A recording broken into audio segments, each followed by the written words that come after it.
Job, Kabanata 33. At ngayon, Job, makinig ka sa aking sasabihin, at mga salita ko'y bigyan mo ng pansin. Sasabihin ko na ang laman ng aking isipan. Lahat ng ilalahad ko ay pawang katapatan. Lahat ng iahayag ay pawang katotohanan. Ang Espiritu ng Diyos ang gumawa sa akin.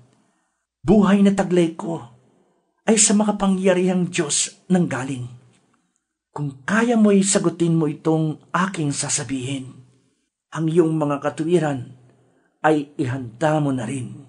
Ikaw at ako'y iisa sa harap ng Diyos natin.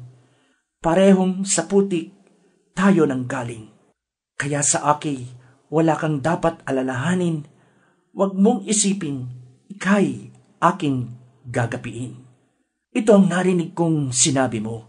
Ako'y malinis at walang nagawang kasalanan. Ako'y walang sala at walang kasamaan. Gumagawa lamang ang Diyos ng dahilan upang ako'y parusahan at itinuturing niya akong isang kaaway. Mga paa ko ay kanyang iginapos at binabantayan ang aking mga kilos. Ngunit ang sagot ko na may nagkakamali ka, Job, sapagkat sa sinumang tao ay mas dakila ang Diyos. Bakit ang Diyos ay iyong pinagbibintangan na di marunong makinig sa iyong karaingan? Magsalita man siya sa iba't ibang paraan, hindi pa rin natin ito lubos na mauunawaan. Nagsasalita siya sa panaginip at pangitain, sa kalaliman ng gabi, kapag ang tao'y nahihimbing.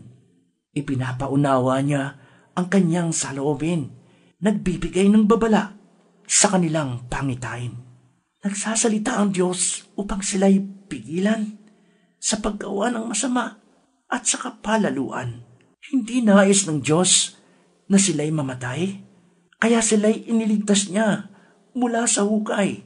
Pinadadalhan niya ang tao ng iba't ibang sakit upang sa pamamagitan ng kirot, ang tao'y maituwid.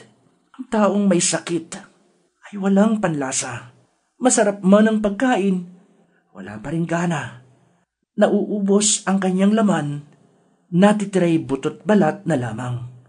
At parang handang-handa nang pumunta sa daigdig ng mga patay. O baka siya'y tulungan ng isa sa libong mga anghel na nagpapaalala sa tao ng kanyang mga tungkulin.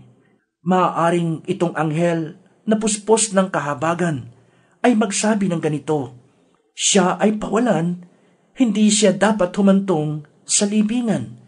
Narito ang bayad para sa kanyang kalayaan.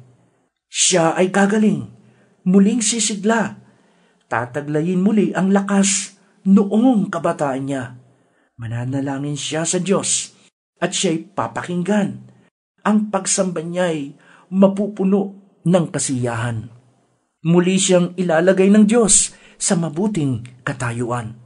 Sasabihin niya sa madla, sa Diyos ako'y nagkasala, walang matuwid na nagawa, subalit pinatawad niya. Hindi niya itinulot na ako'y mamatay, magpahanggang ngayon ako'y nabubuhay. Hindi lang minsan na ito'y ginawa ng Diyos na iligtas ang tao sa kanyang pagkakalugmok at ang buhay nito'y punuin ng lugod. Job, tumahimik ka at makinig ng mabuti. Pakinggan mo't unawain itong aking sinasabi.